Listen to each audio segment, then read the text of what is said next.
ഹരി ഓം. ഏവർക്കും വൃന്ദാവനത്തിന്റെ യൂട്യൂബ് ചാനലിലേക്ക് സ്നേഹപൂർവ്വം സ്വാഗതം. ഞാൻ ദേവനന്ദൻ. ഇന്ന് നമ്മുടെ ചർച്ച ചെയ്യുന്നത് 2024 സെപ്റ്റംബർ മാസഫലമാണ്. ഇപ്പം മേടം മുതൽ മീനം വരെയുള്ള ഓരോ രാശിയുടെ ഫലങ്ങളാണ് നമ്മൾ നോക്കുക, അല്ലെ? ഇപ്പം കഴിഞ്ഞ മാസങ്ങളിലൊക്കെ ഉണ്ടായിരുന്ന ഫലങ്ങളൊക്കെ നമ്മൾ അറിഞ്ഞു. ഇനി സെപ്റ്റംബർ മാസമാണ്, അല്ലെ? നമ്മുടെ ജീവിതത്തെ എന്തൊക്കെ പ്രതീക്ഷയോടെയാണ് കാണേണ്ടത്, എന്തൊക്കെ കരുതലാണ് നമ്മൾ എടുക്കേണ്ടത് എന്നൊക്കെയാണ് നമ്മൾ വ്യക്തമായി നോക്കുക. തൊഴിൽ സംബന്ധമായിട്ട്, വിദ്യാർത്ഥികൾ കാര്യങ്ങള്, കുടുംബ സംബന്ധമായിട്ടുള്ള കാര്യങ്ങള്, അതേപോലെ തന്നെ ആരോഗ്യ സംബന്ധമായ കാര്യങ്ങളൊക്കെയാണ് പ്രധാനമായും നമ്മൾ എന്ത് ചെയ്യണേ, നമ്മൾ ഈ ഒരു മാസഫലത്തിൽ ഉൾപ്പെടുത്തിയിരിക്കുന്നത്. അപ്പൊ വീഡിയോ പൂർണ്ണമായി തന്നെ കാണാൻ ശ്രദ്ധിക്കുക. രാശി ഫലം വെച്ചോ ലഗ്ന ഫലം വെച്ചോ നിങ്ങൾക്ക് വീഡിയോ കാണാവുന്നതാണ്. രണ്ടും കൂടി കാണുമെങ്കിൽ ഉചിതമായിരിക്കും. രണ്ടും കൂടി കണ്ടു കഴിഞ്ഞാൽ ഇപ്പം മേടരാശിയിൽ ജനിച്ചു, ഇടവ ലഗ്നമാക്കി മേടത്തിനെയും ഇടവത്തിനെയും കൂടി ഫലം കാണുന്നത് വളരെ ഉത്തമമായിരിക്കും. എന്നിട്ടൊരു സമ്മിശ്ര ഫലമായിട്ട് നിങ്ങൾ എടുത്തു കഴിഞ്ഞാൽ അതിന് രണ്ടിന്റെയും കൂടി ഫലം കോടീകരിച്ച് നിങ്ങൾക്ക് നോക്കി കഴിഞ്ഞാൽ നിങ്ങൾക്ക് ജാതകത്തിലേക്ക് കുറച്ചുകൂടി അക്യുറേറ്റ് ആയിട്ട് കിട്ടും. ഓക്കെ, അതിന്റെയൊക്കെ വിശദമായ കാര്യങ്ങൾ നമുക്ക് വീഡിയോയുടെ അവസാനം ഞാൻ പറയുന്നുണ്ട്. ഒരു കേട്ടോ, നമ്മുടെ ഫലം കഴിഞ്ഞിട്ട് നമുക്ക് അതൊക്കെ ഡിസ്കസ് ചെയ്യാം. അപ്പൊ നമ്മുടെ ചാനൽ ആദ്യമായിട്ടാണ് കാണണമെങ്കിൽ ഒന്ന് സബ്സ്ക്രൈബ് ചെയ്യുകയെങ്കിൽ തൊട്ടടുത്ത് കാണുന്ന ബെല്ലൈക്കൺ അമർത്തുകയാണെങ്കിൽ നമ്മൾ ഇടുന്ന വീഡിയോ അപ്പൊ തന്നെ നോട്ടിഫിക്കേഷൻ ലഭിക്കുന്നതായിരിക്കും. മീനരാശി ഉരുട്ടാതി കാലം ഉത്തിരുട്ടാതി രേവതി അടങ്ങുന്ന 2 നക്ഷത്രമാണ് മീനരാശി എന്ന് പറയാം. ഇവരെ സംബന്ധിച്ച് ഈ തൊഴിൽ കാര്യങ്ങളൊക്കെ നോക്കുകയാണ്, ബിസിനസ് പ്രൊഫഷനൊക്കെ നോക്കുകയാണെങ്കിൽ നിങ്ങളിപ്പോ എന്താണോ ചെയ്തത് അത് കണ്ടിന്യൂ ചെയ്ത് പോകുന്നതായിരിക്കും ഉത്തമം എന്ന് പറയാം. അത് തന്നെ കണ്ടിന്യൂ ചെയ്ത് ഇപ്പോൾ ഉള്ള ജോലി എന്താണോ അത് അങ്ങനെ തന്നെ പൊക്കോട്ടെ. നമ്മൾ അതിന് ജോലി മാറാണോ ബിസിനസ് മാറി ചിന്തിക്കാനോ നിൽക്കണ്ട, അത് തന്നെ ചെയ്യുക. പക്ഷെ എന്ത് ചെയ്യുക, കഠിനമായി അധ്വാനിക്കുക, കുറച്ചുകൂടി വർക്ക് ഹാർഡ് ചെയ്യുക. ഹാർഡ് വർക്ക് ചെയ്ത് കഴിഞ്ഞാൽ നിങ്ങൾക്ക് നല്ലൊരു റിസൾട്ട് കിട്ടും. ഒന്നിന് പകരം 10 മടങ്ങായിട്ട് ജോലി ചെയ്യുക. ഓക്കെ, അപ്പൊ നിങ്ങൾക്ക് എന്ത് കിട്ടും, അതനുസരിച്ച് ഒരു ഫലം കിട്ടും. ഓക്കെ, നിങ്ങൾക്ക് ആ ഒന്ന് ചെയ്യുന്ന ഫലം കിട്ടും. 10 മടങ്ങാ ചെയ്യുമ്പോൾ നിങ്ങൾക്ക് ഒന്ന് ചെയ്തെങ്കിൽ ഫലം കിട്ടും. സോ അങ്ങനെ ചെയ്യുമ്പോൾ നിങ്ങൾക്ക് വലിയ രീതിയിൽ ടയർഡ്നെസ് ഒക്കെ വരാം. ഓക്കെ, മടുപ്പൊക്കെ തോന്നാം. പക്ഷെ എന്നിരുന്നാലും നിങ്ങളുടെ മാസത്തെ നോക്കിക്കാണും നിങ്ങൾക്ക് ഇങ്ങനെയൊക്കെയാണ്. സോ നിങ്ങൾ നല്ല രീതിയിൽ വർക്ക് ഹാർഡ് ചെയ്യുക, കഠിന അധ്വാനം ചെയ്യുക. അപ്പം നിങ്ങൾ എന്ത് ചെയ്യും, തൊഴിൽ നല്ല രീതിയിൽ ശോഭിക്കാൻ സാധിക്കും. അതുപോലെ തൊഴിലില്ല അന്വേഷിക്കുന്നവർക്കൊക്കെ ശ്രമിക്കുക. ചിലപ്പോൾ കിട്ടുന്നവല്ല, ശ്രമിച്ചുകൊണ്ടേ ഇരിക്കുക. എന്നാണോ കിട്ടുന്നത് അന്ന് വരെ പരിശ്രമിച്ചുകൊണ്ടേ ഇരിക്കുക.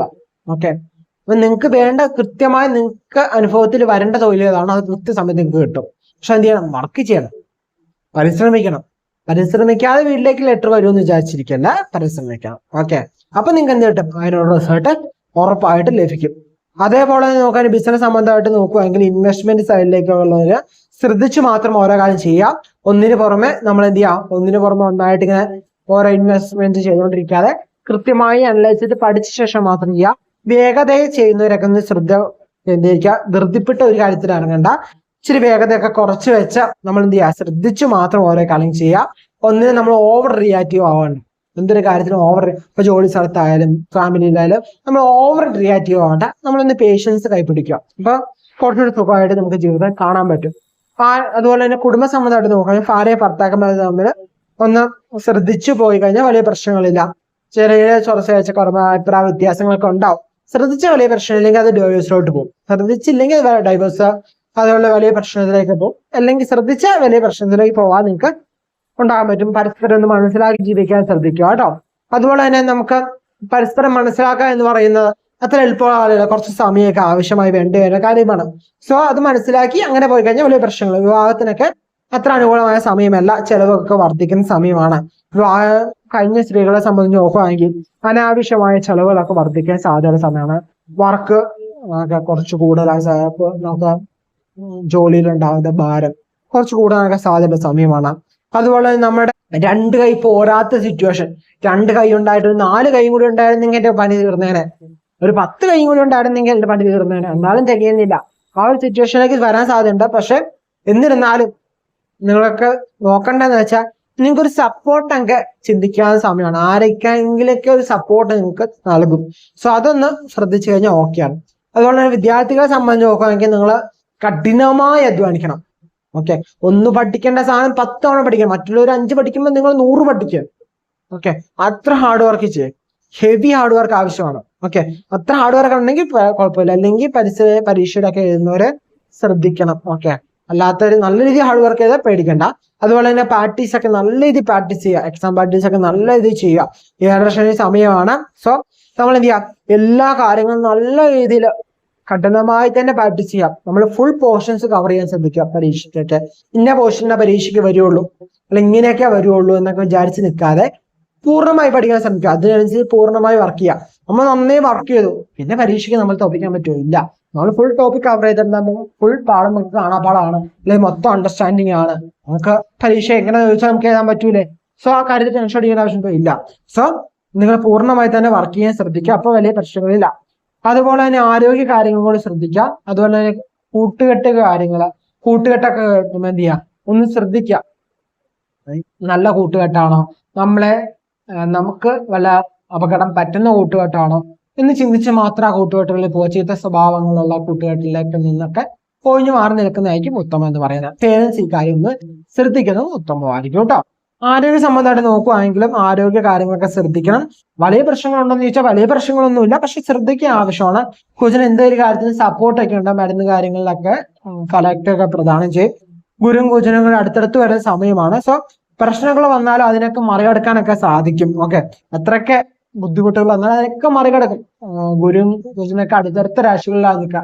സോ വലിയ പ്രശ്നങ്ങളില്ല. പക്ഷെ എന്നിരുന്നാലും നിങ്ങളോടും പറയാനുള്ളത് ഓവർ എക്സ്പെക്ടേഷൻ ഒന്നും വേണ്ട. ഓവർ എക്സ്പെക്ടേഷൻ ആണ് മക്കളെ നിങ്ങൾക്ക് വലിയ തരത്തിൽ പ്രശ്നങ്ങൾ ഉണ്ടാവുക. ഓക്കെ, ഇനിയിപ്പം മുതിർന്നവരോട് പറയുമെങ്കിലും നിങ്ങൾ എന്ത് ചെയ്യാം, ഓവർ എക്സ്പെക്ടേഷനിലൊന്നും വേണ്ട. ഓക്കെ, നിങ്ങളുടെ ജീവിതത്തിൽ നിങ്ങൾ ഓവർ എക്സ്പെക്ടേഷൻ ഒന്നും വേണ്ട. ജീവിതം മുന്നോട്ട് പോവുക. നിങ്ങൾ ചെയ്യേണ്ട കാര്യങ്ങൾ കൃത്യമായി ചെയ്ത് മുന്നോട്ട് പോവുക, നിർവഹിച്ചു പോവുക. നിങ്ങൾ ചെയ്യേണ്ട കർമ്മം കൃത്യമായി നിർവഹിച്ചു പോവുക. ഓക്കെ, അപ്പൊ നിങ്ങൾ നല്ലൊരു റിസൾട്ട് ലഭിക്കും കേട്ടോ. ഇങ്ങനെയൊക്കെ ചിന്തിച്ചു കഴിഞ്ഞാൽ നിങ്ങളുടെ രാശിയുടെ ഫലം ഇതൊക്കെയാണ്, മനസ്സിലായെന്ന് വിചാരിക്കും. അപ്പൊ ഇനി പറയുന്ന കാര്യങ്ങൾ നിങ്ങൾ പൂർണ്ണമായിട്ട് കേൾക്കാൻ ശ്രദ്ധിക്കുക. കാരണം നിങ്ങൾ ഫലം മാത്രം കേട്ടുകൊണ്ട് യാതൊരു കാര്യവുമില്ല. അത് നിങ്ങളുടെ ജീവിതത്തിലേക്ക് എങ്ങനെ അത് ബാധിക്കുന്നു എന്നൊക്കെ മനസ്സിലാക്കേണ്ട വളരെ സുപ്രധാനമായ കാര്യമാണ്. അതിനു മുമ്പ് നിങ്ങളുടെ പേര്, നക്ഷത്രം താരെ കമന്റ് ചെയ്യുകയാണെങ്കിൽ നമ്മുടെ ക്ഷേത്രത്തിൽ നടക്കുന്ന വഴിപാടിലും പൂജയിലും നിങ്ങളുടെ പേര്, നക്ഷത്രം ഉൾപ്പെടുത്തുന്നതായിരിക്കും നിങ്ങളുടെ ആഗ്രഹ സാഫല്യത്തിന്. ആഗ്രഹം കൂടി ഏതുവാണെങ്കിൽ ഉത്തമം. ഇനി അത് എഴുതിയില്ലെങ്കിലും വിഷയമില്ല കേട്ടോ. പേര്, നക്ഷത്രം എഴുതിയാൽ മതി. അത് വ്യക്തമായിട്ട് ഏതാ ശ്രദ്ധിക്കുക, മിക്സ് ആയി പോവാതെ നമുക്ക് വായിക്കുന്നവർക്ക് വായിച്ചെടുക്കാവുന്ന രീതിയിൽ പേരും നക്ഷത്രം ഇന്നതാണെന്ന് വ്യക്തമായിട്ടുള്ള രീതിയിൽ എഴുതാൻ ശ്രദ്ധിക്കുക കേട്ടോ. അപ്പം ചാനൽ സബ്സ്ക്രൈബ് ചെയ്തിട്ട് എന്ത് ചെയ്യുക, പേര്, നക്ഷത്രം എഴുതാൻ പ്രത്യേകം ശ്രദ്ധിക്കുക. അപ്പം വീഡിയോ നമ്മൾ ഇത്ര ആയിട്ട് കണ്ടു. അപ്പൊ എന്റെ മാസഫലം ഇങ്ങനെയൊക്കെയാണ്. അപ്പൊ എനിക്ക് ഈ ഫലങ്ങളൊക്കെ അനുഭവത്തിൽ വരുമോ എന്ന് ചോദിച്ചു കഴിഞ്ഞാൽ നമുക്ക് നോക്കേണ്ട നമ്മുടെ സ്വയ ജാതകം നമ്മൾ പരിശോധിച്ചേ പറ്റുള്ളൂ. കാരണം എന്താണെന്ന് വെച്ചാൽ നമ്മുടെ സ്വയ ജാതകത്തിലാണ് നമ്മുടെ വ്യക്തിപരമായിട്ടുള്ള പ്രശ്നം ഇരിക്കുക, അല്ലെങ്കിൽ നമ്മുടെ ചിന്ത ഇരിക്കുക. അല്ലാതെ പൊതുവായിട്ടുള്ള ഫലം എന്ന് പറയുന്ന എത്രയൊക്കെ മേടരാശിക്കാര് മേടത്തിലേക്ക് ജനിച്ചവരുണ്ടോ, മേടലഗ്നത്തിൽ ജനിച്ചവരുണ്ടോ, രാശി ജനിച്ചവരുണ്ടോ, ഇവർക്കൊക്കെ പൊതുവായിട്ടുള്ള ഫലമാണ് ഇട്ടത്. ഇത് നമ്മുടെ ജാതകമായിട്ട് എങ്ങനെയൊക്കെ ബന്ധിച്ചിരിക്കുന്നു, നമ്മുടെ ജാതകത്തിൽ ഓരോ ഗ്രഹങ്ങൾ എങ്ങനെയൊക്കെയാണ് നോക്കുക, നമുക്ക് ഏത് ദശയാണ് നോക്കുന്നത്, ഏത് അപകാരമാണ് ഇത് നടക്കുന്നത് എന്നൊക്കെ ഉള്ള വളരെ പ്രധാനമായി പങ്കുവഹിക്കുന്നതാണ്. അപ്പം ഇതൊക്കെ നോക്കി നമ്മുടെ ജാതകം കൂടി പരിശോധിച്ചാൽ മാത്രമേ നമുക്ക് വ്യക്തിപരമായിട്ടൊരു മാസഫലം എന്ന് കണക്കൂട്ടാൻ പറ്റുള്ളൂ.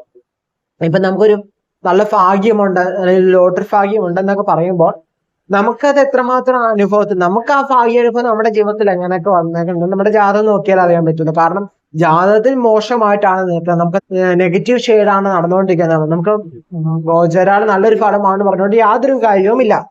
കാരണം ഗോചര ഫലത്തെ കഴിഞ്ഞ് കൂടുതൽ നമുക്ക് ആധിക്യം എടുത്ത് നിൽക്കുന്നത് നമ്മുടെ ജാതക ഫലം തന്നെയാണ്, അല്ലെ, നമ്മുടെ തലവരെയാണ്. അപ്പൊ ആ ജാതകത്തിൽ നമ്മുടെ ഗ്രഹങ്ങൾ എങ്ങനെയൊക്കെയാണ്, നമുക്ക് എന്തൊക്കെ ഫലങ്ങളാണ് നൽകുന്നത് എന്നൊക്കെ നോക്കിക്കഴിഞ്ഞാൽ വളരെ പ്രധാനമായിട്ട് നമുക്ക് നമ്മുടെ ഡീറ്റെയിൽ ആയിട്ട് കരയാം. അതുപോലെ തന്നെ നിത്യമായിട്ട് പ്രശ്നങ്ങൾ മാത്രം, മാസഫലത്തിൽ എപ്പോഴും ഉത്തമമായ ഫലങ്ങൾ മാത്രമാണ് വരിക, എനിക്ക് അനുകൂലമായ ഫലങ്ങൾ മാത്രം ഉണ്ടാവുക, പക്ഷെ എനിക്ക് ജീവിതത്തിൽ അതൊന്നും അനുഭവിക്കാൻ പറ്റാറില്ല എന്നുള്ളവര് നിർബന്ധമായിട്ട് ജാതകം പരിശോധിക്കുകയും ഒരു ചെന്ന് നടത്തുകയും അത്യുത്തമമായിരിക്കും. കാരണം എന്തുകൊണ്ടാണ് നിങ്ങൾക്ക് ഗോചരഫലം നിങ്ങളുടെ ജീവിതത്തിലേക്ക് എത്താത്തത്, എന്തുകൊണ്ടാണ് അത് കറക്റ്റായിട്ട് നിങ്ങളിലേക്ക് ആ ഒരു കണക്ഷൻ ചാനൽ കറക്റ്റ് ആവാത്തത് എന്ന് മനസ്സിലാക്കാൻ സാധിക്കും. അതേപോലെ തന്നെ നമ്മുടെ ജീവിതത്തിൽ നമുക്ക് പല തരത്തിലുള്ള ദുഃഖങ്ങളൊക്കെ ഉണ്ടാവാം, അല്ലെ.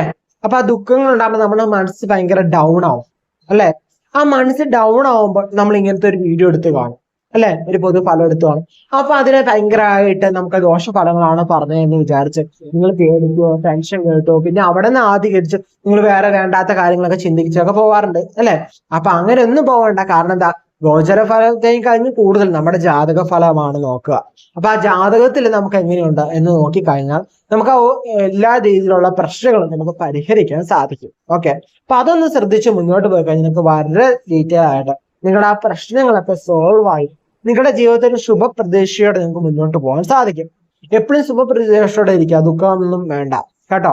അപ്പം ഫലം എന്തും തന്നെ ആയിക്കോട്ടെ, നിങ്ങളുടെ പ്രവൃത്തി നിങ്ങൾ കൃത്യസമയത്ത് ചെയ്യുക, വേണ്ട മുൻകരുതലുകൾ എടുക്കുക. എന്നിട്ട് നിങ്ങൾ എന്ത് ചെയ്യുക, കൃത്യമായി വർക്ക് ചെയ്യുക. നമ്മുടെ നമ്മുടെ കർമ്മത്തിനുള്ള ഫലം നമുക്ക് എന്തായാലും ലഭിച്ചേ പറ്റുള്ളൂ, അല്ലെ? അപ്പൊ അതിനുണ്ടാവുന്ന തടസ്സങ്ങളൊക്കെ എന്തൊക്കെയാണെന്ന് മനസ്സിലാക്കി അതിനൊക്കെ പരിഹാരം ചെയ്ത് മുന്നോട്ട് പോയി കഴിഞ്ഞാൽ ജീവിതത്തിൽ വലിയ രീതിയിൽ ഒരു വിജയം കൈവരിക്കാൻ സാധിക്കുകയാണ് കേട്ടോ. ഇപ്പം ചുമ്മാ ഇരുന്നുകൊണ്ട് നല്ല ഫലമാണോർത്ത് വെറുതെ ഇരുന്ന ഒരു ഫലം ഉണ്ടാവില്ല. ചീത്ത ഫലമാണോർത്തും പേടിച്ചിരുന്നാൽ നമുക്ക് ബുദ്ധിമുട്ടായിരിക്കും. ചീത്ത ഫലത്തിൽ നമ്മൾ അധികമായി കഷ്ടപ്പെടണം, അതിനുവേണ്ടി പരിശ്രമിക്കണം. അവിടെ വെറുതെ അല്ല ഇരിക്കണ്ട, അവിടെ ഇരട്ടി പരിശ്രമം എടുത്ത് ഞാൻ എങ്ങനെയെങ്കിലും നേരിട്ടേ പറ്റുള്ളൂ എന്ന് വിചാരിച്ച് തന്നെ മുന്നോട്ട് പോവാ. അപ്പൊ നിങ്ങൾക്ക് എന്ത് ചെയ്യാൻ പറ്റുമോ, നിങ്ങൾക്ക് അത് മറികടക്കാൻ സാധിക്കും. അപ്പൊ ഇത്രയും കഷ്ടപ്പെടുന്ന കാണുമ്പോൾ ഈശ്വരൻ നോക്കോ, എത്ര നാളായിട്ട് എന്റെ ഉണ്ണി കഷ്ടപ്പെടുക, ഉണ്ണിയെ രക്ഷിച്ചേക്കാം എന്നൊരു ചിന്ത. നമ്മൾ ഇഷ്ടപ്പെടുന്ന മൂർത്തി ഏതാണോ, അത് യേശു ആവാം, അല്ലാഹു ആവാം, ശിവനാവാം, വിഷ്ണു ആവാം, ദേവിയാവാം, ആരും ആവാം. നമ്മൾ വിശ്വസിക്കുന്ന ദൈവം ആരാണോ, ആ ഒരു പ്രപഞ്ച ശക്തിയാവാം, ആരാണോ ആ ഒരു എനർജി നമ്മളിലേക്ക്, നമ്മൾ ചെയ്ത കർമ്മത്തിന്റെ ഫലം നമുക്ക് എന്തേ ആയാലും കിട്ടും കേട്ടോ. നല്ലതായാലും ചീത്തയായാലും കിട്ടുന്ന സമയത്ത് കൃത്യമായി നിങ്ങൾക്ക് അത് ലഭിക്കും. അപ്പൊ നല്ല ഫലങ്ങൾ ലഭിക്കും, ദോഷഫലങ്ങൾ നമുക്ക് ലഭിക്കും. പക്ഷെ എന്നോർത്ത് ദുഃഖിച്ചോ വിഷമിച്ചോ ഒന്നും ഇരിക്കല്ലേ. നല്ലൊരു മാസമായിട്ട് കാണുക, ആ വേണ്ട മുൻകരുതലൊക്കെ എടുത്ത് മുന്നോട്ട് പോവുക കേട്ടോ. എല്ലാം ജാഗ്രതയോടെ പോയി കഴിഞ്ഞാൽ ഒരു വിഷയമില്ലാതെ നിങ്ങൾക്ക് ജീവിതത്തിൽ വിജയിക്കാൻ സാധിക്കുന്നേ.